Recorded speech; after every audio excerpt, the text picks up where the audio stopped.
Bismillahirrahmanirrahim. Assalamualaikum warahmatullahi wabarakatuh.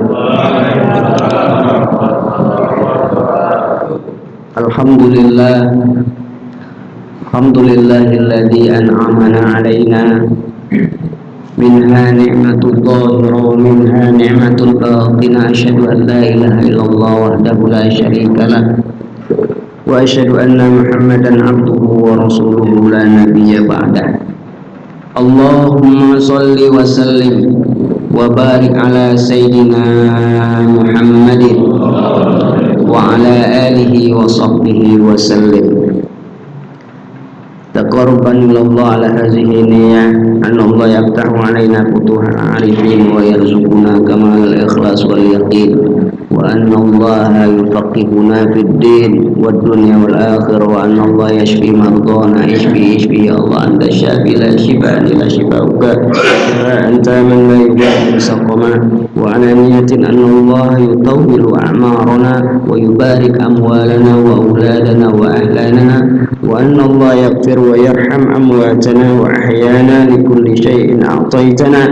Al-Fatihah. A'udzu billahi minasyaitonir rajim. Bismillahirrahmanirrahim. Alhamdulillahirabbil alamin arrahmanir rahim maliki yaumiddin iyyaka na'budu wa iyyaka nasta'in ihdinas siratal mustaqim siratal ladzina an'amta 'alaihim ghairil maghdubi 'alaihim waladdallin. Amin amin ya rabbal alamin.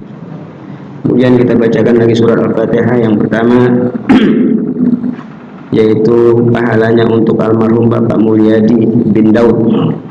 Yang kedua yaitu dari Bapak Denny, ya, untuk Bapak Denny kita doakan mudah-mudahan kedua almarhum ini diterima iman Islamnya oleh Allah Subhanahu wa taala, diampuni kesalahan-kesalahannya, dijadikan kuburannya Allah min riyadil jannah. Dan kemudian keluarga yang ditinggalkannya mudah-mudahan diberikan kesabaran dan ketabahan, Allah luaskan rezekinya, Allah panjangkan usianya dalam taat kepada Allah Subhanahu wa taala. Allah anugerahkan keluarganya keluarga yang sakinah, mawaddah dan rahmah, anak keturunannya Allah jadikan anak-anak yang soleh dan solehah. Bitilka niyah wal hadhihi niyah. Al-Fatihah. A'udzu billahi minasyaitonir rajim. Bismillahirrahmanirrahim. Alhamdulillahirabbil alamin arrahmanir rahim maliki yaumiddin iyyaka na'budu wa iyyaka nasta'in ihdinas siratal mustaqim siratal ladzina an'amta 'alaihim ghairil maghdubi 'alaihim waladdallin. Amin ya rabbal alamin. Jemaah yang dimuliakan Allah, hari ini kita ngaji fikih, kan depan baru kita tafsir. Ada yang ingat sampai di bab mana? Tiap hari kita ngajar, saya ngajar jadi lupa. Sampai mana? Sodako. Terakhir sodako. Oh. Ya. Sekarang kita masuk ke bab Fisabri 'alal masaib. Faslun fisabri 'alal masaib. Bab berkenaan dengan sabar terhadap musibah-musibah. Jamaah yang dimuliakan Allah, qala al-musannif hadzal kitab naf'ana bihi wa bi'ulumihi wa ghafara lahu wa li masyayikhi wa li walidayhi amin ya rabbal alamin. Akhraja syaykhan anna bintan lahu sallallahu alaihi wasallam ursilat ilaihi tad'u wa tukhbiruhu anna ibnaha fil maut faqala sallallahu alaihi wasallam li rasul irji ilaiha fa akhbirha anna lillahi ma akhadha wa lahu ma ata wa kullu shay'in 'indahu bi ajalin musamma famurha fastasbir wal tahtasib. Wal Bukhari ma li 'abdil mu'min idza qabadtu safiyahu min ahli dunya thumma ihtasabahu ila al jannah. Berapa bait aja yang saya bacakan dalam kitab ini. Selebihnya kita kupas, kita kaji berkenaan dengan bab sabar terhadap musibah-musibah yang menimpa kita. Jamaah yang dimuliakan Allah, dalam kitab ini menukil sebuah hadis riwayat Imam Bukhari Muslim. Akhraja syaykhan, telah dikeluarkan oleh dua orang syekh, maksudnya Bukhari Muslim. Ya, berarti hadis ini sahih. Anna bintan lahu sallallahu alaihi wasallam, bahwasanya anak putri Nabi Muhammad sallallahu alaihi wasallam. Ursilat ilaihi, diutus kepada Nabi, datang ke Rasulullah sallallahu alaihi wasallam. Ya, tad'uhu wa tukhbiruhu, dan mengabarkan kepada bapaknya ya Rasulullah SAW. Siapa yang diutus? Yaitu Zainab. Zainab mendatangi bapaknya Rasulullah SAW. Annabnaha fil maut, bahwa anak Rasulullah SAW meninggal dunia. Ya, anaknya yang laki-laki. Ada berapa anak Rasulullah yang laki-laki? Nah, berapa? Semua anaknya ada berapa Rasul? 7. Yang pertama siapa? Hah? Ibrahim. Yang pertama laki-laki, namanya Qasim. Makanya Rasulullah dijuluki Abul Qasim, bapaknya Qasim gitu. Dia anak yang lahir dari pernikahan, yaitu Siti Khadijah. Yang kedua Zainab Kubro, ya. Kemudian yang ketiga ada 7, Ruqayyah, adanya Zainab, ya. Yang keempat nggak hafal, Ummu Kulsum. Yang kelima adalah Fatimah Zahra. Yang keenam Abdullah meninggal dunia. Yang ketujuh baru Ibrahim. Ada yang mengatakan Ibrahim ke-6, Abdullah ke-7. Ya. Nah, Zainab ini datang kepada Rasulullah mengabarkan anaknya Nabi, yaitu Ibrahim. Ibrahim ini meninggal dunia bertepatan dengan saat itu baru terjadi gerhana. Dan Ibrahim ini anak Nabi, lahir dari ibu siapa ibunya? Hah? Maria Qibtiyah. Maria Qibtiyah itu adalah, ya, sebelumnya dilamar oleh Rasulullah dalam keadaan agama yang berbeda, Kristen. Orang Qibti, Mesir yang dihadiahkan ke Rasulullah, ya, yang kemudian Rasulullah jadikan istri. Dia tertarik terhadap Islam dan kemudian masuk Islam, kemudian dipersunting oleh Nabi. Ada sebagian ulama sebelum masuk Islam dipersunting Nabi dan kemudian baru masuk Islam dan digauli Rasulullah SAW. Sehingga ini jadi dalil nikah beda agama boleh. Gitu. Tapi itu belum sempurna agama turun, yang banyak tidak dipahami Pak sekali. Nah, Zainab datang kepada Rasulullah. Datang saat itu Rasulullah tidak ada di rumah, ada di sebuah tempat, dan datang mengabarkan bahwa anaknya Rasulullah Ibrahim meninggal dunia sallallahu alaihi wasallam. Maka kemudian faqala sallallahu alaihi wasallam, maka Rasulullah berkata, irji'i ilaiha fa akhbirha anna lillahi ma akhadha. Rasulullah berkata, ya, anna lillahi ma akhadha wa lahu ma a'ta wa kullu syai'in indahu bi ajalin musamma. Ini salah satu doa yang dibaca ketika mendapat musibah. Kalau ayat Al-Qur'an, allazina idza asabatuhum musibah qalu inna lillahi wa inna ilaihi raji'un. Tapi kalau orang itu paham, digandeng itu doa itu dengan hadis Nabi. Kalau kita lihat kiai-kiai besar tuh, kalau lagi ngisi tausiah kematian, itu bacanya enggak inna lillahi wa inna raji'un, dibaca juga hadis Nabi. Inna lillahi ma akhadha wa ma a'ta wa kullu syai'in 'indahu ila ajalin musamma. Intinya sama. Inna lillahi wa inna ilaihi raji'un. Kita ini milik Allah dan kita ini akan kembali kepada Allah.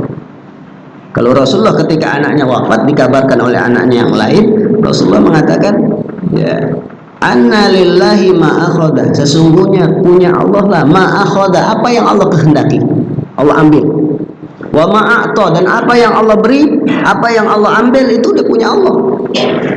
Wa kullu syai'in 'indahu ila ajalin musamma, dan segala sesuatu di sisi Allah itu udah ditentukan ajalnya. Ya, jadi ntar boleh dicatat. Kalau disiar-siarin di masjid itu ada perubahan dikit, ya, berita duka duka cita, inna lillahi wa inna ilaihi raji'un, ya. Wa inna lillahi ma akhadha wa ma a'ta wa kulla syai'in indahu ila ajalin musamma. Telah kurang ke rahmatullah fulan bin fulan fulan bin fulan. Jadi ayat juga, hadis juga. Kalau hadisnya, ya, inna lillahi ma akhadha wa ma a'ta wa kulla syai'in indahu ila ajalin musamma. Jadi ketika anaknya itu datang mengabarkan, Rasulullah SAW menjelaskan bahwasanya punya Allah lah segala sesuatu yang sudah diambil, wa ma'ata yang sudah diberi oleh Allah itu punya Allah semuanya, wa kulla syai'in dan segala sesuatu indahu di sisi Allah ila ajalin musamma sudah ditentukan ajalnya. Kalau dalam Al-Quran, fa idza jaa ajaluhum la yastakhiruna sa'atan wa la yastaqdimun. Dan ini menjadi rukun iman, ya, menjadi rukun iman, bahwa segala sesuatu yang datang kepada kita, segala sesuatu yang luput dari kita, itu keimanan kita harus kita sandarkan kepada Allah, nggak boleh kepada yang lain, ya. Datang perginya segala sesuatu, termasuk orang datang lahir dari perut seorang wanita, orang pergi menghadap Allah karena meninggal dunia, datang perginya seseorang itu adalah kuasa Allah, dan itu menjadi rukun iman, harus kita tertanam dalam diri kita bahwasanya Allah berkuasa atas segala sesuatu, ya. Kita dapat rezeki lillah bukan? Dari Allah bukan? Minallah. Rezeki hilang minallah bukan? Bukan. Minallah juga. Kita dapat musibah itu minallah. Kita dapat sesuatu yang menyenangkan dalam hidup kita itu minallah. Jadi itu bagian dari rukun iman yang harus ada dalam diri seorang mukmin.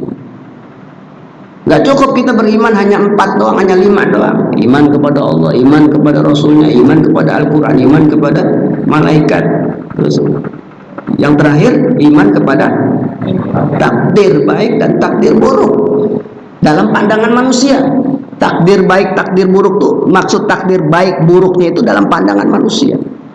Dan takdir itu semua baik. Yeah. Kenapa takdir baik dan takdir buruk? Itu dalam pandangan manusia dalam fikih itu. Ya Pak sekalian. Makanya tuh kalau orang Syiah tuh takdir di situ adalah beriman kepada takdir aja. Nggak ada baik buruk nih, nggak ada. Kalau Syiah tuh, ya, rukun imannya di antaranya adalah beriman kepada takdir, nggak tercantum baik buruk. Tapi kalau dalam fikih itu ada sebagian juga beriman kepada takdir aja, bagian kita juga mengatakan begitu. Karena hakikat kehendak Allah, takdir Allah itu semuanya adalah baik. Dalam pandangan manusia buruk, tapi hakikatnya itu baik. Termasuk diantaranya adalah kematian. Jadi bagaimana hebatnya seorang nabi, ya, ketika anaknya dikabarkan meninggal dunia, yang keluar dari ucapannya inna lillahi ma akhadha wa ma a'ta. Kepunyaan Allah yang telah diambil dan telah diberi kepada Allah, kepada kita, itu semua kepunyaan Allah. Wa kullu syai'in indahu ila ajalin musamma. Dan segala sesuatu di sisi Allah, bagi Allah ajalnya udah ditentukan. Ya, jadi ajal-ajal kita udah tentuin nih. Ya, ada yang 60 tahun, betul kan? Ada yang 70 tahun. Ada yang 80 tahun, 90 tahun, ada 100 tahun, ada 150 tahun. Zaman sekarang lebih dari itu jarang. Ya, kalau ada yang 80 aja, itu udah bonus, udah banyak banget. Paling tidak berkisar antara 60 dan 70. Kemudian selanjutnya, Pamurha, kata Rasulullah, udah pulang sana. Terus fal tasbir, sabarlah wahai anakku, sabar. Wal tahtasib, ikhlaslah. Fal tasbir, dua kata kunci terhadap musibah kematian, musibah apa aja. Fal tasbir, sabar. Wal tahtasib, tahtasib itu ikhtisab. Ada hadis tentang Ramadan, man shoma Ramadan imanan wahtisaban. Iman karena Allah, wahtisaban artinya apa? Mencari ridho Allah, ikhlas karena Allah.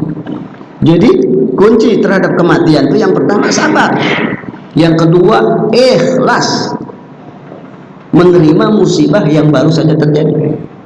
Sabar dan ikhlas. Kata Nabi itu begitu kepada anaknya. Padahal yang seharusnya bersedih kan bapaknya.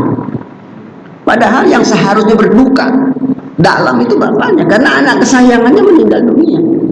Kalaupun anaknya ada 7, Rasulullah SAW. Kata Rasulullah SAW, semua kehendak Allah, sabar dan ikhlas. Udah. Sufyan Ats-Tsauri, seorang tabi'in, ketika dia sedang mengajar jauh, tiba-tiba ada orang tergopoh-gopoh dan mengabarkan, wahai imam, wahai syekh, kabar duka, anakmu meninggal dunia. Sufyan Ats-Tsauri tetap mengajar. Ya, semua murid-muridnya bingung. Yang nggak enak murid-murid itu, orang gurunya anaknya baru aja meninggal, biasa aja. Akhirnya selesai dia ngajar, kabarin lagi, imam, anakmu meninggal. Ya, dia hanya berdoa begitu saja. Inna lillahi ma akhadha wa ma a'ta wa kullu syai'in 'indahu ila ajalin musamma. Ya. Akhirnya dia pulang.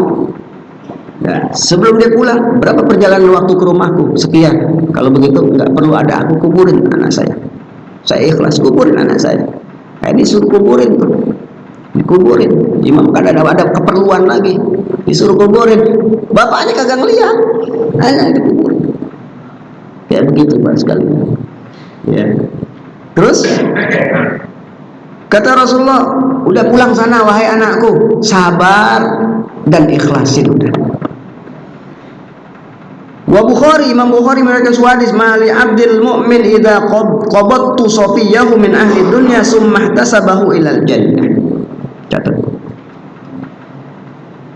Nabi mengatakan dalam hadis lain, mali abdil mu'min, tidaklah seorang hamba yang beriman, idza qabattu safiyahu, apabila orang yang terkasihinya, orang yang dicintainya, min ahli dunya, orang yang ada di dunia ini yang sangat dicintai, yang sangat disayangi, ya, diambil oleh Allah nyawanya, ya, diambil oleh Allah nyawanya.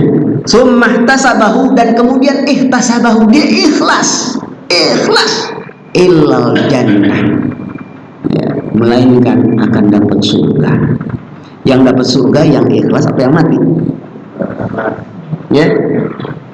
Tidaklah seseorang mukmin, orang yang beriman, dan kemudian orang yang dicintainya, ahlul dunia, meninggal dunia, diambil nyawanya oleh Allah, summah tasabahu, dan kemudian dia ikhlas atas kepergian orang yang dicintainya itu, illal jannah, melainkan akan dapat surga. Yang dapat surga yang ikhlasnya apa? Yang meninggal, yang meninggal surga. Ya. Jadi jamaah rahimakumullah, kita kudu paham nih secara hukum. Apakah Rasulullah SAW ketika Ibrahim AS meninggal dunia tidak sedih-sedih? Rasulullah meneteskan air mata, tapi nggak sampai begitu. Ya, apalagi kepalanya dipukul-pukul begini. Dalam bahasa Arab itu nihaya, dalam bahasa nihaya itu meratapi. Sampai mayat itu dipeluk begitu. Peluk begitu, emaknya dipeluk, bapaknya dipeluk, udah meninggal, padahal masih hidupnya dia anak yang durhaka. Masih hidupnya anak yang durhaka, boro-boro emaknya sakit ditengokin, kagak, giliran meninggal dapat kabar, buru datang, wah, sampai depan mayat emaknya langsung ditegrep tuh emaknya, kayak sandiwara. Waktu hidup lo kemana kan? Waktu sehat emak lo kemana? Nggak pernah lo berbakti, lo asik dengan keluarga lo, anak laki-laki lagi. Sementara saat emaknya meninggal, dia yang paling histeris, nggak paham agama. Terbalik masyarakat kita tuh, kultur kita berbeda. Padahal kalau kita punya orang tua, kalau kita punya orang famili yang masih hidup, yang saat masih hidup lah itu medan surga kita. Udah meninggal, ikhlas, udah ikhlasin, nggak perlu diratapin sampai histeris. Ya Allah ya Rabbi, ada. Jadi musibah itu yang pertama kudu sabar, yang kedua ikhlas, sabar. Nggak hanya kematian, apa aja ya, Allah berikan kita penyakit, sabar. Allah berikan kita penyakit, ikhlas. Allah warnai kehidupan kita kayak begini, hijau warnanya, sabar, ikhlas. Di lain pihak ada saudara kita warna kehidupannya merah, sabar, ikhlas. Kalau udah sabar dan ikhlas, semua yang Allah kehendakkan pada dalam hidup kita, insya Allah Pak sekalian, surga. Ya, surga. Pak Ustadz, sabarnya kayak gimana sih? Kan gitu ya. Sabar tuh apa sabar? Kalau di Menteng Atas tuh ada sabar tukang ojek. Sabar. Bila saya naik ojek sama dia sampai Gang Lontar, ada orang ngebut, dia bilang, kurang ajar lo. Ya Allah, kan ente sabar, bilang dia. Oke, kurang ajar, ente sabar, nama ente udah sabar. Oh iya Pak Ustadz. Jadi sabar itu apa sabar? Sabar itu adalah kita menahan diri dan memasrahkan diri kita kepada Allah terhadap kejadian yang menimpa kita. Imma syakiran wa imma kafur. Baik itu kejadian itu membuat kita bahagia atau kejadian itu membuat kita itu tidak bahagia. Sabar, menahan diri. Menahan diri dari apa? Yaitu menahan diri maksudnya menserahkan semuanya kepada Allah terhadap kejadian yang baru saja menimpa kita, itu sabar. Makanya sabar itu ditafsirkan ya, dalam agama itu didefinisikan sabar itu adalah ketika benturan yang pertama. Saat seseorang dapat musibah, benturan yang pertama, dia sabar, itu sabar namanya. Tapi kalau benturan pertama dia kemudian nggak sabar, meratap, nggak ikhlas, 2 hari kemudian baru dia itu sadar bahwasanya oh iya udah musibah dah, bapak udah meninggal, mak udah meninggal, baru dia sadar 2 hari kemudian, maka dia tidak mendapatkan pahala sabar, nggak mendapatkan pahala sabar. Kemudian orang yang meninggal dunia nggak mendapatkan surga. Ya, orang yang meninggal dunia tidak mendapatkan surga. Kalau orang yang dicintainya itu meninggal dunia dan kemudian orang yang ada di dunia itu sabar dan ikhlas terhadap orang yang meninggal dunia, illal jannah, melainkan akan mendapatkan surga. Coba sekali. Jadi ikhlas ya. Kita kudu paham nih, kan kita punya orang tua pasti meninggal dunia, kita punya anak pasti meninggal dunia. Sedih, manusiawi nggak sedih? Manusia. Yang nggak boleh kita ratapin untuk kematian. Kemudian selanjutnya, man usiba bi musibatin falyaskur musibatahu bi fa innaha a'dhamul masa'ib. Innama sabru 'inda sadamatil ula. Tadi yang saya baca. Barang siapa yang ditimpa musibah, falyaskur musibatahu bi, dan kemudian dia mengingat aku terhadap musibah yang terjadi, dia mengingat Allah apa yang terjadi dalam musibah itu ketika dapat musibah, maka fa innaha 'adzamul masa'ib, sesungguhnya pahalanya besar terhadap musibah yang menimpa orang tersebut. Ya, baik yang musibah kematian orang meninggal atau orang yang sabar itu. Fa innama sabru 'inda sadamatil ula, sesungguhnya sabar itu pada saat benturan yang pertama kali. Nah, hadis yang ketiga ini ada asbabul wurudnya sebenarnya. Ada seorang perempuan meninggal anaknya satu-satunya, dia nangis dari rumah sampai di kuburan itu, nangis saja sampai orang udah kagak ada, dia masih ada di kuburan, nangis saja. Nabi datang melihat, dengar orang nangis, Nabi datang. Kata Nabi, isbiri ya Umma, sabar wahai ibu, sabar. Temennya yang ada di sebelah nemenin ini ngomong. Tahu nggak tadi? Itu yang nasihatin kita adalah Nabi Muhammad SAW. Sama ibu ini seolah-olah sambat petir, dia pengen susu untuk Nabi, tapi Nabi udah tidak terlihat dari matanya, dari pandangannya. Besoknya dia datang ke rumah Nabi, ketok pintu, ucapin salam, dan ketika Nabi bukakan, yang dilihat ibu yang kemarin yang lagi nangis di kuburannya tuh, orang udah pada pergi, dia masih ada. Apa kata Nabi? Innama sabru 'inda sadamatil ula, sesungguhnya kesabaran itu saat benturan yang pertama. Ibu, sabar itu saat benturan yang pertama. Maksud benturan yang pertama, ya, anak meninggal dunia, dia langsung serahkan ke Allah, dia ikhlas, dia bersabar, itu maksudnya. Ya, yang nggak boleh apa tadi? Meratapi. Dari mayatnya ada disemayamkan di situ sampai dikubur, nangis aja pokoknya, nangis aja, nggak ngerti ke agama. Nah itu, ini penting Pak sekalian. Kemudian man qadama salasata minal walad lam yaqluqul hinsa kanu lahu hisnan minan nar. Barang siapa yang kematian anak kecil, 3 anaknya yang masih kecil meninggal dunia. Walam yablughul hinsa, anaknya belum balik, masih kecil. illa kanu lahu hisnan minan nar, dan 3 anak itu akan menjadi hisnan, tameng dia dari siksa api neraka. Jadi punya anak kecil 3, ada ulama mengatakan di mana 1, 2 atau 3 anak-anaknya meninggal itu dunia sebelum balik, anak itu meninggal dunia sebelum balik, anak itu akan menjadi tameng kita dari siksa api neraka. Catat tuh Pak ya. Jadi kalau kita punya anak kecil meninggal dunia, dia nanti akan menyelamatkan kita dari siksa api neraka. Nggak perlu ditangisin, apalagi anak kecil nggak perlu ditangisin. Kalaupun nangis ya biasa aja udah.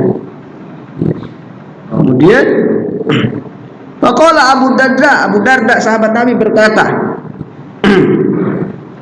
wasnaini 2 anak doang. Ya, qala na'am, 2 anak doang juga sama. Isnan lahu abuhu finnar, menjadi tameng nanti bapaknya dan ibunya dari api neraka.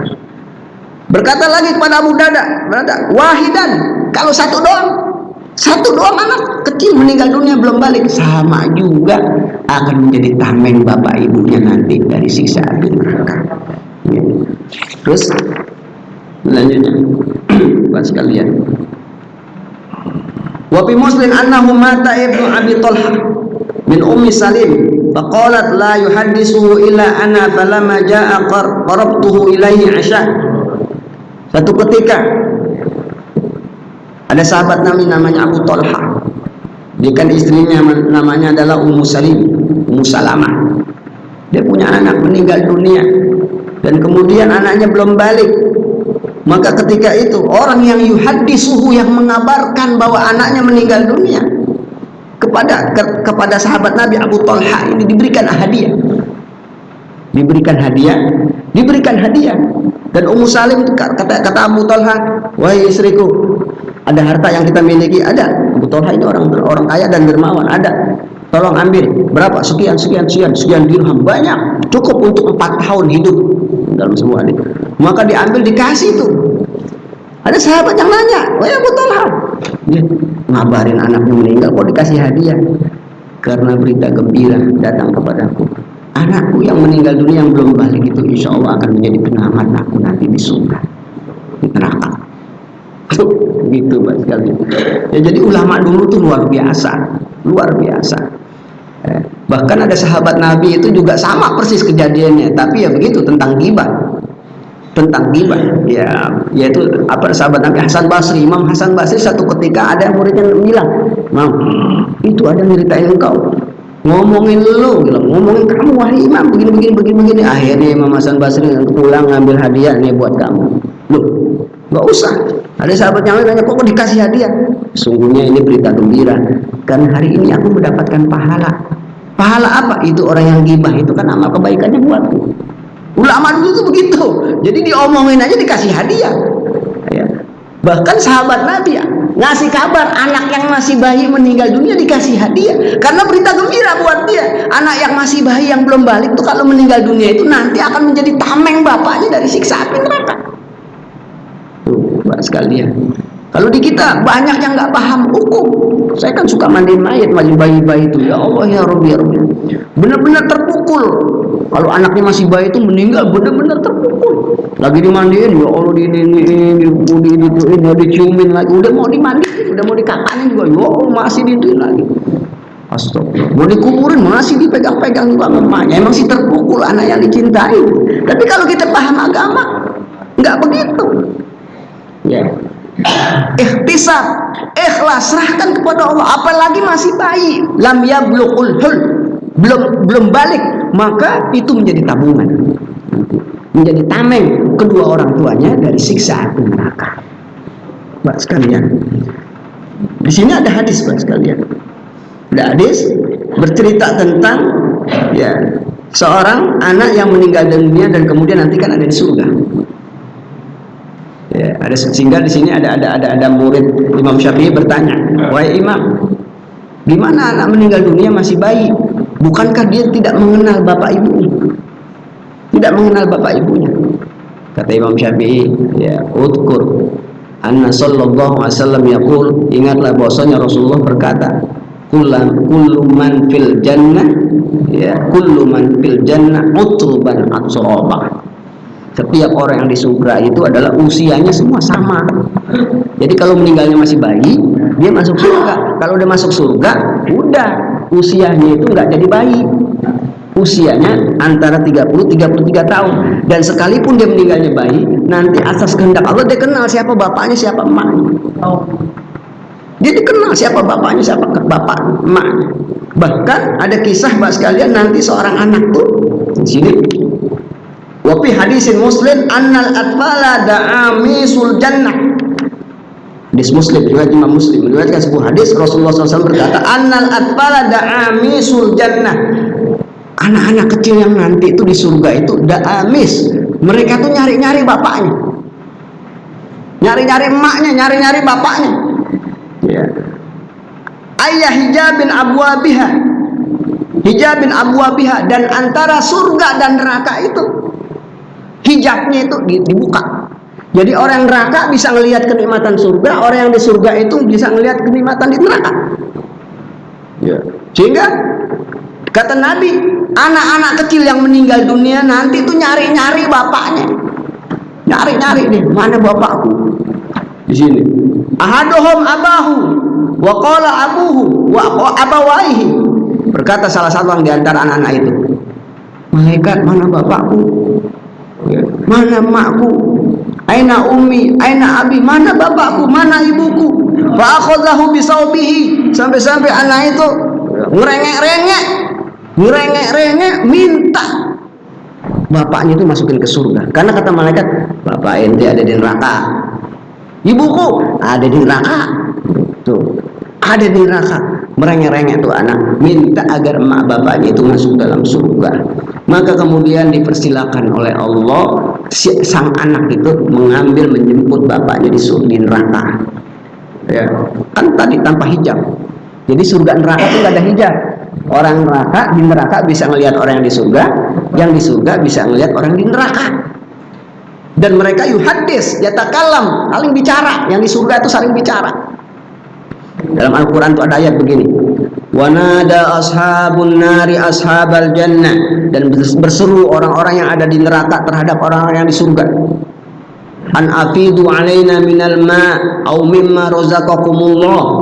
Orang yang surga, bagi dong sedikit aja air yang ada di surga, au mimma razaqakumullah, atau bagi sedikit apa yang Allah berikan rezeki kepada engkau di surga. Wa qalu, berkata orang yang ada di surga, wa qad harramallahu alaikumul jannah, Allah telah mengharamkan bagi kalian adalah kenikmatan surga. Jadi itu Quran, ya, surat Al-Qasas. Jadi neraka, penghuni neraka bisa melihat yang ada di surga, yang di surga bisa melihat yang di neraka. Siapa yang di neraka kelihatan nanti, bisa melihat kita.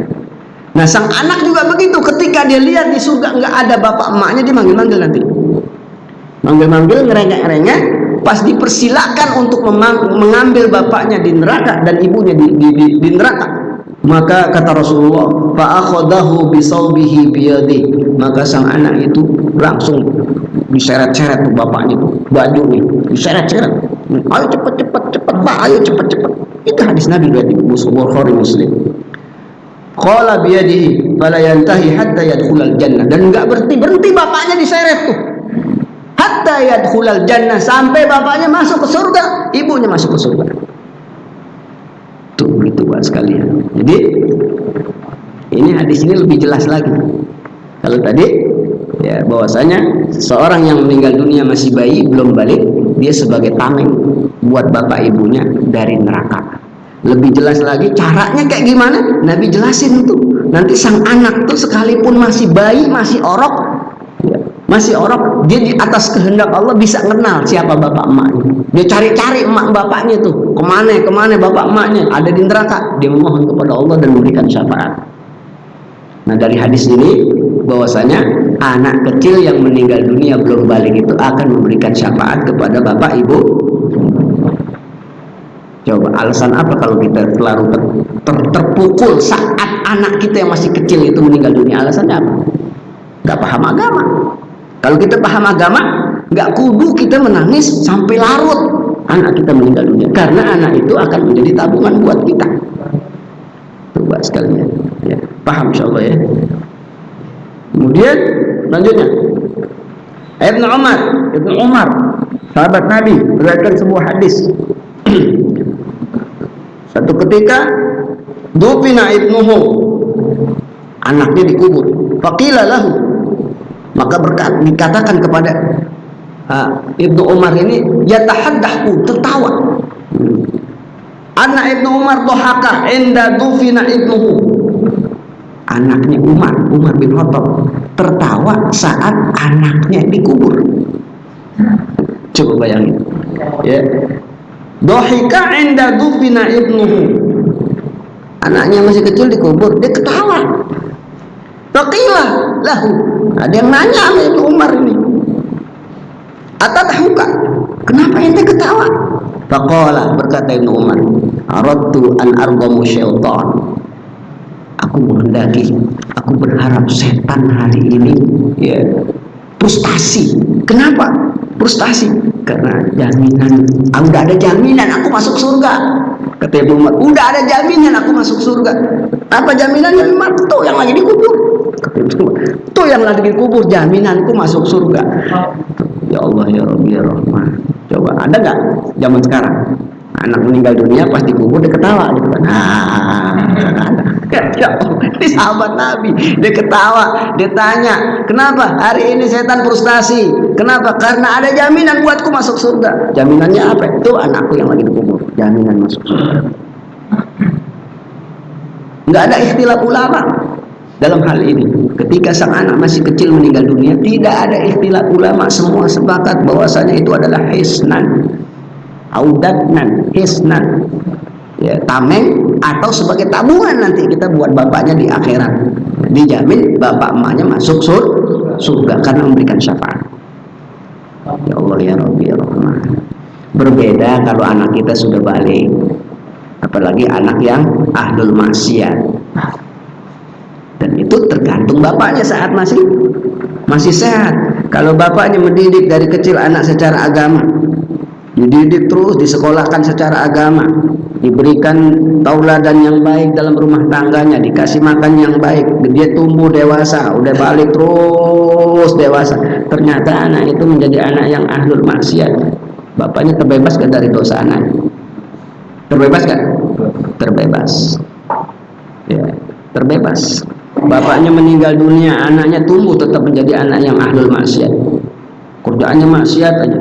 Tapi bapaknya sejak kecil dididik secara agama, sejak kecil anaknya dibimbing, dikasih teladan yang baik, dikasih makanan yang baik, dan kemudian bapaknya meninggal dunia, anak itu tetap ahlul maksiat, terbebas gak dari perbuatan maksiat anaknya itu, terbebas. Berbeda dengan orang tua yang ketika kecil anaknya dibiarkan saja, hanya bisa dikasih makan, dikasih duit, ya, diberikan nama, dikasih makan, dikasih duit, begitu aja, disekolahkan, udah begitu aja. Nggak pernah disuruh ngaji.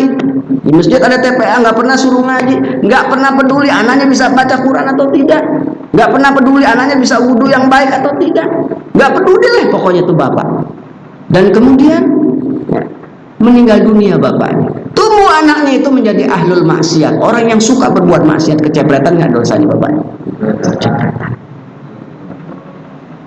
Ternyata anak itu sekalipun tidak dididik secara agama, tumbuh menjadi anak yang soleh dan solehah. Kecepretan nggak kesolehannya bapaknya? Kecopretan. Sekalipun nggak dididik secara agama, kalau anak itu tumbuh menjadi anak yang soleh, kecepretan bapak. Tapi kalau bapaknya nggak mendidik secara agama, anak itu tumbuh menjadi anak yang salah, maka bapaknya kecepretan dosanya dari setiap perbuatan buruk anak. Itu buat sekalian. Jadi artinya apa? Artinya kalau kita nggak punya usaha menjadikan anak kita yang menjadi anak yang soleh, hati-hati. Ntar sepeninggal kita jangan-jangan anak kita salah jalan. Kalau salah jalan kita kecepretan dosanya. Tuh, mending kita didik, mending kita arahkan, keluarin biaya, nggak apa-apa duit harta keluar sedikit, yang penting anak kita dapat pelajaran agama. Ngerti bagaimana sholat, ngerti bagaimana wudhu, karena semua itu adalah tanggung jawab bapaknya. Ya, pelajaran agama itu bukan guru yang tanggung jawab, bapak emak nih. Kalau kita punya anak, ya Pak Ustadz, boro-boro bapak emak nih Quran aja kagak bisa baca, gitu kan, gimana mau ngajarin? Nah itu musibah emang. Ya, kita kalau masih muda nih, anak-anak muda ini dari sekarang kita belajar agama. Ntar kita punya anak didik sendiri. Sibuk dengan pekerjaan, keluarin harta, titip ke pesantren, titip ke TPA, di mana masjid ada itu pelajaran agama, titip di situ untuk kita ajarkan anak kita. Ya. Terus begitu juga kalau udah jadi kakek cucunya itu, bawel sama anak kita, bilang cucunya itu agar belajar agama. Kenapa demikian? Karena cucu itu bagian nanti akan memberikan syafaat kepada kakek. Cucu juga demikian, semua gerombolan. Ya. Pak sekalian, ada pertanyaan sampai sini? Silakan yang mananya. Ya. Ini kan yang apa namanya? Bila apa? Tiga ini ya. Kalau kita nggak sabar itu kan bagi kita sabar ikhlas.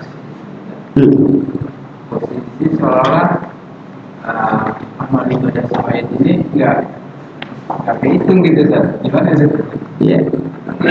Berarti gimana kalau orang yang meninggal itu ahlul maksiat gitu kan? Ahlul maksiat. Apakah nanti? Jadi begini. Ada orang masuk surga itu bighairi hisab. Dengan hisab. Ada orang masuk surga itu adalah tanpa hisab. Tanpa hisab. Maksudnya begini. Ya, hadis itu nanti pada saatnya kan ditimbang kita amal kita, ditimbang amal kita, catatan ditimbang, semua tidak luput. Wa ma ya'zubu min mithqalatin fil ardi illa ya'lam. Tidaklah terjadi satu kejadian di muka bumi ini sekalipun sebesar biji sawi melainkan Allah tahu. Semua orang meninggal, sholat, puasa, begini. Ada kejadian atas rahmat Allah, ada kejadian. Oh, anaknya soleh, anaknya luar biasa. Saat dia meninggal, anaknya ikhlas, sabar. Malaikat masukkan dia ke surga. Jadi dihisab dulu. Orang tuh dihisab dulu nanti. Dicari hal-hal yang bisa meringankan dia bisa masuk surga dari berbagai pintu. Dari berbagai pintu. Pak, kita sholat 5 waktu. Apa sholat kita diterima? Kita tahu? Enggak. Tapi Nabi ngasih jalan keluar. Ya, ngasih jalan keluar. Apa? Idza qudiyal amru, apabila urusan sudah ditunaikan, ya, maka Allah memanggil satu persatu seseorang. Dilihat yang pertama sholat. Idza naqasa fi, apabila sholatnya masih kurang sempurna, banyak cacatnya, banyak aibnya, enggak sempurna. Ingat, bukan bolong, enggak sempurna. Allah berkata, ya malaikat, ya untur ila ma tatawwa ilaihi. Coba lihat amalan sunnah sholatnya. Ini amalan sunnah sholatnya Pak, ya Allah. Maka ambil dari amalan situ, sempurnakan amalan wajibnya. Jadi Allah itu Maha Rahim. Nanti kekurangan seorang hamba itu dicari celah-celah yang bisa dia memasukkan dia ke surga. Kalau kita sholat kurang sempurna, pasti kurang sempurna. Yang menyempurnakan sholat wajib kita apa? Sholat sunnah. Saya sudah jelaskan kalau nggak salah. Sholat sunnah yang gimana? Sholat sunnah rawatib. Yang dilihat pertama, bukan duha dulu, bukan tahajud dulu, rawatib dulu. Makanya setiap sholat ada sunnah rawatibnya. Maghrib, ba'diyah, ada nggak? Ada. Hukumnya apa maghrib, ba'diyah? Sunnah mu'akkad. Sunnah mu'akkad. Sama aja sholat Idul Fitri, hukumnya itu. Maka jangan pernah tinggalin. Boleh jadi maghrib kita itu kurang sempurna, tapi diambil dari sunnah rawat ba'diyahnya itu. Qobliyahnya ada, hukumnya cuma sunnah. Dalilnya itu ya, dalam kitab Al-Majmu' Imam Nawawi mengatakan begini, bainal adzan wal iqamah salatun. Antara azan dan iqamat ada salat. Dalilnya umum, maka Imam Nawawi menghukumi dalam fikih itu bahwasanya qabla maghrib ada salat. Hukumnya cuma sunnah, bukan muakkad. Mengambil dalil antara azan dan iqamat ada salat, maka berarti dia qabla maghrib ada salat qobliyah. Tapi sunnah hukumnya. Yang penting apa? Ba'di isya juga begitu. Ya, hadisnya nggak ada qobliyah. Tapi kata Imam Nawawi bainal azan wal iqamah salatun. Maka qobliyah isya ada. Tapi hukumnya sunnah. Yang ba'diyah adalah yang ba'diyah muakkad, sunnah muakkad. Diambil dari situ. Terus puasa kurang sempurna. Diambilnya dari mana? Puasa sunnah. Puasa sunnah yang mana yang diambil? Senin Kemis, Pak Ustaz. Yang mana? Puasa mana? Puasa 6 hari Syawal. 6 hari Syawal yang diambil. Tuh, makanya Pak sekalian, kalau orang dulu yang namanya Ramadan, ya, yang namanya Syawal sama aja Ramadan, wajib hukumnya. Seolah-olah wajib. Lebarannya tuh ntar kalau udah 10 hari, udah seminggu. Kalau orang dulu begitu Pak Muslim. Kalau udah seminggu baru dia lebaran bawa kue. Sebelum seminggu itu dia belum dulu keluar, ngapain? Puasa Syawal. Karena boleh jadi ada puasa kita yang nggak sempurna, yang nggak sempurna diambil dari puasa Syawal. Tuh, zakat nggak sempurna diambil dari mana? Sodakoh. Sodakoh yang mana yang diambil? Sodakoh mana Pak Ustadz? Kan sodakoh banyak. Yang diambil yang mana? Sodakoh yang diberikan. Yang pertama adalah fisabilillah. Ingat, kalau buat istri namanya infak tuh wajib. Tapi sodakoh yang pure fisabilillah. Ya. Kayak apa Pak Ustadz? Itu tadi lagi bangun masjid, kita kasih. Itu yang diambil tuh fisabilillah. Sodakoh yang sunnah tapi yang fisabilillah. Ya Allah. Terus apa lagi Pak Ustadz? Anak yatim tuh fisabilillah juga fisabilillah, karena ada dalam Al-Quran. Ya, buat masjid, ya, atau buat orang yang lagi nuntut ilmu agama dikasih apa gitu kan, itu diantara fisabilillah. Jadi Pak sekali, jadi Pak Daus apa namanya? Yakin kita kalau dia sabar dan ikhlas jannah. Nah, itu yang jadi masalah. Ada nggak orang kayak gitu? Ada nggak orang yang sabar dan ikhlas saat kena musibah? Sangat tergantung dengan keimanan dia dan kepahaman dia terhadap agama. Makanya paham agama itu penting. Ya, kalau kata Nabi, la faqihun wahid asyaddu 'indallahi bi alfi 'abid. Satu orang yang ngerti fikih, hukum fikih itu lebih dahsyat di mata Allah ketimbang 1000 orang ahli ibadah. Jadi satu orang nih ngerti fikih itu lebih dahsyat ketimbang 1000 orang ahli ibadah. Kok bisa begitu Pak Ustaz? Berdasarkan hadis Nabi. Emang begitu. Sebab banyak problem hidup ini kalau kita nggak ngerti fikih itu jadi masalah. Masalah gara-gara nggak ngerti fikih. Saya kan suka bagi waris, Pak ya. Suka ngitung waris. Sering kejadian begitu. Ya Allah, yang perempuan tuh ngotot pengen tak bagi sama. Ya Pak Ustaz, justru yang namanya kalau laki-laki lebih gede nggak adil Pak Ustaz. Ibu saya yang ngasih nafkah, saya yang sakit. Yang laki-laki mah kagak ada Pak Ustaz. Saya yang ngerawat bapak saya yang ibu saya waktu meninggal. Meninggalnya di pada kagak ada, sakit pada kemana, giliran bagi waris nuntut paling gede.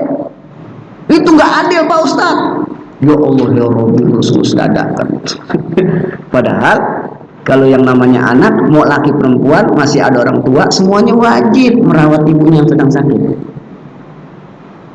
Ada anak yang durhaka Pak Ustadz, nggak ngerawat, biarin aja, ya, biarin aja. Yang penting kewajiban kita. Terus yang laki-laki juga begitu, minta bagian paling gede berdasarkan agama. Kalau mereka ngerti fikih, ngerti agama, nggak mungkin terjadi kayak begitu, Pak. Nggak mungkin.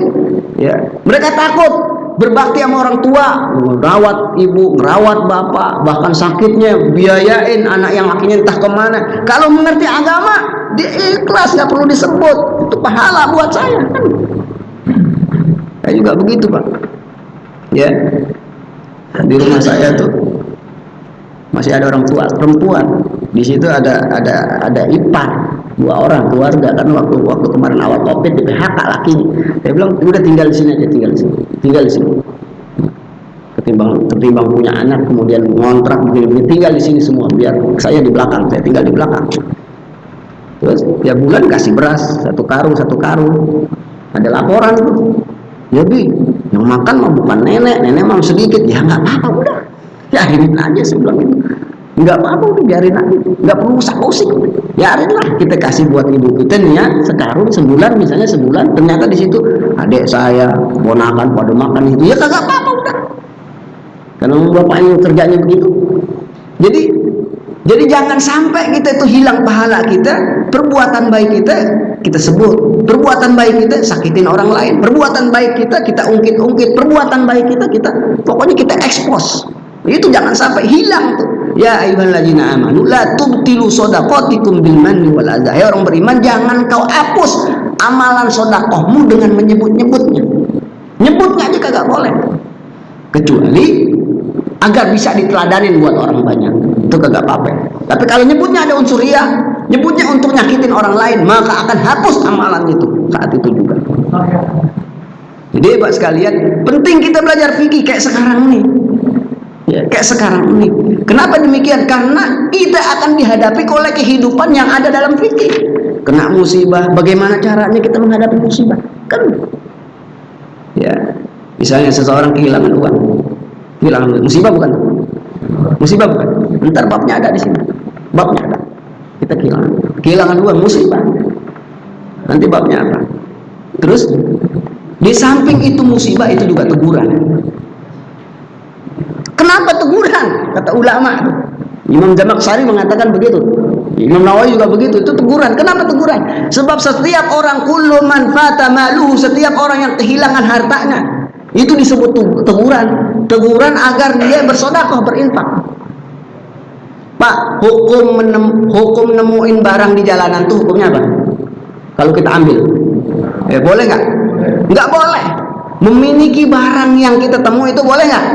Nggak boleh. Sampai kapanpun nemu barang tuh nggak boleh dimilikin. Sampai kapanpun. Gitu. Terus gimana caranya Pak Ustadz? Ya, kalau dulu di zaman Nabi itu dikasih baitul mal. Kalau sekarang ya amannya ke masjid. Terus di masjid diapain? Ya masjid diumumin atau dilihat. Ada waktu-waktu tertentu nanti. Ya Pak sekalian, kurang lebih sekitar 3 tahun. Dan boleh dilelang nanti. Dilelang uangnya buat apa? Dilelang pun uangnya itu dimasukkan kotak amal, buat dana sosial, buat dana ibadah. Yang uangnya itu diniatkan buat orang yang hilang barang. Gitu. Pak Ustadz, kalau kita nemu duit di jalanan gimana? 20.000 kita nemu. Kantongin atau masukin kotak amal? Nah, kantongin beli rokok katanya.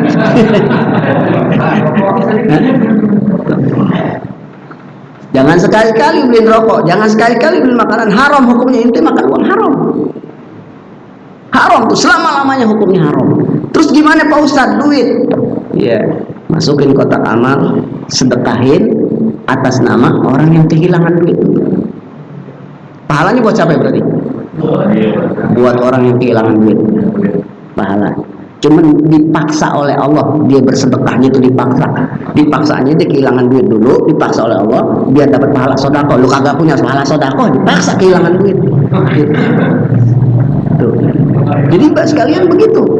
Kata Imam Nawawi, orang yang kehilangan harta itu hakikatnya adalah dia dipaksa untuk bersedekah oleh Allah Subhanahu wa taala. Nah, kalau kita ngerti fikih itu begitu. Nah, makanya kalau kita kehilangan duit, Pak sekalian, ya nggak usah gelisah gitu. Oh ya duit 100.000 tadi hilang apa gitu. Sampai bininya dikasih kabar, bini juga, ya Allah Pak, makanya kapan kalau ngenaruh apa-apa yang aman gitu kan. Jangan gerasa kerusuk, kan sayang duit 100.000 beli ya Allah hilang susah. Ya boleh-boleh aja sih kayak begitu, boleh-boleh. Tapi kita kudu paham juga, kudu paham. Kembalikan bahwasanya kita kira-kira ini suka sodako nggak ya? Oh iya kan jarang suka sodako. Nah cara Allah mengambil sodako kita pahala kita agar kita diberikan pahala sodako, cara Allah itu dengan begitu kehilangan uang. Ya Pak Ustadz, nggak disedekahin duit saya gitu kan, disuruh beliin rokok, kita nggak dapat apa-apa gitu kan. Nah itu berarti dosa orang yang itu. Dosanya dia mendapatkan pahala dari orang yang berdosa itu. Hak dia untuk disodakohkan itu hilang. Pahala dia untuk disodakohkan hilang. Justru dimakan oleh orang yang menemukan. Maka dia berdosa. Nanti dituntut di akhirat. Dituntut di akhirat. Itu fikih begitu. Dan kita kudu belajar. Sehingga kita paham seluruh problematika hidup kita itu kita paham. Kita kembalikan ke hukum syariat. Hukum agama. Ya, makanya Pak sekalian, apa namanya? Kalau udah paham seperti itu, insya Allah semua itu aman. Gitu pada Ustaz. Jadi semua orang masuk surga atas rahmat Allah, bukan karena amal perbuatan. Tapi sesuatu yang dijelaskan oleh Nabi, ini masuk surga, ini masuk surga. ini masuk surga, ini masuk surga. Itu akan menjadi catatan orang yang ketika kena musibah diikhlaskan oleh keluarga, akan menjadi catatan tersendiri, menjadikan penyebab dia masuk surga ketika ditimbang amalnya, sekalipun dia orang durhaka atau apapun. Cuma yang jadi masalah ya, sabarnya itu yang susah, sama ikhlasnya itu yang susah. Kalau saya mah nggak pernah dapetin tuh, nggak pernah dapetin ada orang kena musibah gitu kan ya, kemudian mereka itu enjoy, sabar gitu kan, dan ikhlas. Nggak, rata-rata semua pada terpukul ya, termasuk saya juga terpukul ketika kehilangan orang tua. Terpukul, kenapa? Orang yang kita sayangi. Ya Allah ya Rabbi ya Rahman gitu Pak Daus ya. Ada pelacur gara-gara ngasih minum anjing yang kehausan masuk surga. Sehingga ulama beda pendapat tuh, ulama beda pendapat ya.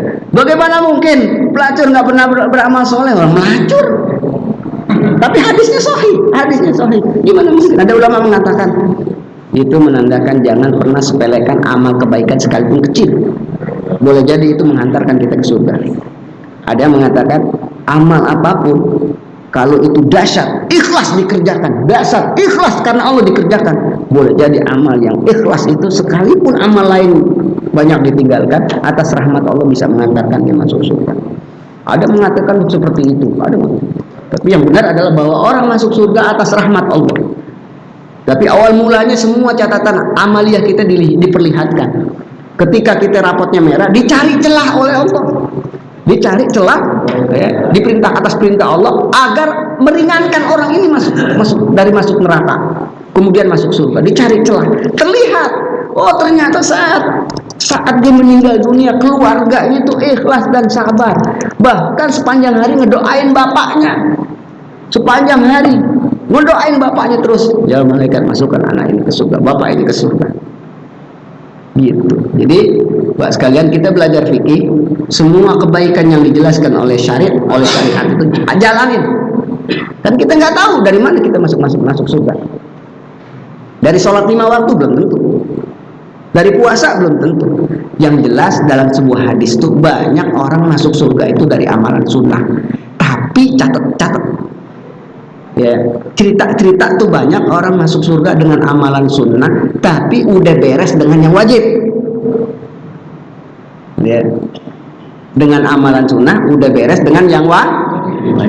5 waktu udah gak ada masalah ya, udah dikerjain semua, yang wajib udah dikerjain. Kemudian dia cari amalan sunnah yang dijalankan sampai dia meninggal dunia, dijalanin terus. Ada sahabat Nabi itu azan yang menyebabkan dia masuk surga. Ada sahabat Nabi ya, bukan Bilal, azan yang menyebabkan dia surga. Berarti orang yang azan masuk surga Pak Ustaz? Belum tentu. Yang dimaksud azan sahabat Nabi itu orang itu udah beres dengan yang wajib, cuman dia istiqomah azan terus di masjid, dan ikhlas dikerjain azan terus di masjid, dan ikhlas dikerjakan azan itu di samping dia menyelesaikan yang wajib. Akhirnya azan itu yang menyebabkan dia masuk surga. Kan yang wajib itu udah harus kita kerjakan, yang wajib tuh Pak. Yang dasar tuh yang sunnah ya. Coba kita ambil tuh Pak yang sunnah. Misalnya puasa Senin Kemis, mulai hari ini saya akan puasa Senin Kemis, hanya Allah dan saya yang tahu, sampai akhir hayat saya kita kerjain terus ya. Saya belum lama tuh mandiin mayit, ada teman Mas Perjuangan meninggal usia 77 tahun Pak sekalian, mandiin mayit, dan ternyata baru tahu pas gitu dia meninggal. Anak ibunya cerita, bapak anaknya dan istrinya cerita bahwa teman saya ini namanya Pak Mas Darun, bahwa teman saya ini dia udah 45 tahun sejak muda puasa Senin Kemis, gak pernah ketinggalan. 45 tahun, ya Allah ya Rabbi ya Rahman, meninggalnya cakep, auranya juga cakep. 45 tahun kata bininya dan anaknya puasa Senin Kemis. Ada teman lagi itu yang namanya segala sesuatu yang tertimpa musibah dia luar biasa ikhlas. Kita lagi waktu masih kuliah nih, waktu saya masih kuliah di Libya dulu kan, yang namanya motor tuh luar biasa, sekitar tahun 89 90 mahal kan, pakai motor Grand. hilang. Motor hilang, kita berdua hilang, masih baru. Ya Allah ya Rabbi, teman saya, ayo pulang. Tar dulu, saya bilang itu motor. Udah apa-apa ya, udah jalannya hilang. Tar dulu, kali ada di belakang, cari-cari dulu. Nah orang taruh di sini kagak ada gitu kan. Ah saya mau rusak-rusuk cari-cari, motor masih baru. Ya Allah, saya yang mandiin mayitnya saya. Berbakti sama orang tuanya luar biasa. Ketika punya istri juga begitu. Ya Allah ya Rabbi, keluarga. Ya, husnul khatimah. Jadi Pak sekalian, itu ya, Pak Daus ya. Udah cukup ya. Mudah-mudahan bermanfaat buat kita semua. Mudah-mudahan segala musibah yang menimpa kita minta Allah berikan kekuatan untuk sabar menghadapinya.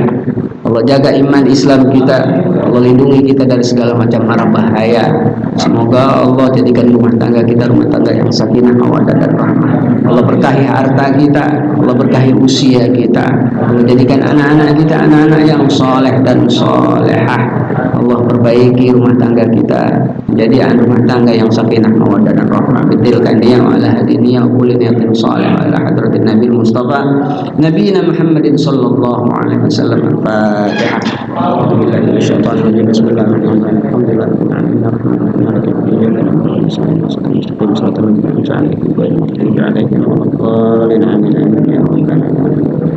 Allahumma arhamna bil Qur'an waj'alhu lana imaman wa rahmatan.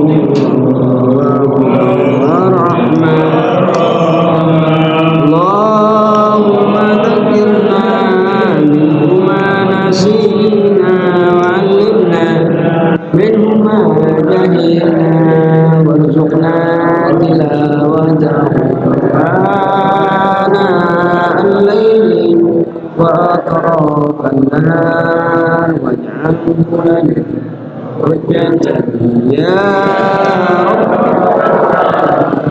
صلى الله على سيدنا محمد وعلى آله وصحبه وسلم. اللهم أحينا في سنته وأمتنا في ملته واحشرنا في زمرة مع الذين أنعمت عليهم من النبيين والصديقين والشهداء والصالحين وحسن أولئك رفيقا. ربنا آتنا في الدنيا حسنة وفي الآخرة حسنة وقنا عذاب النار والحمد لله رب العالمين. السلام عليكم ورحمة الله وبركاته.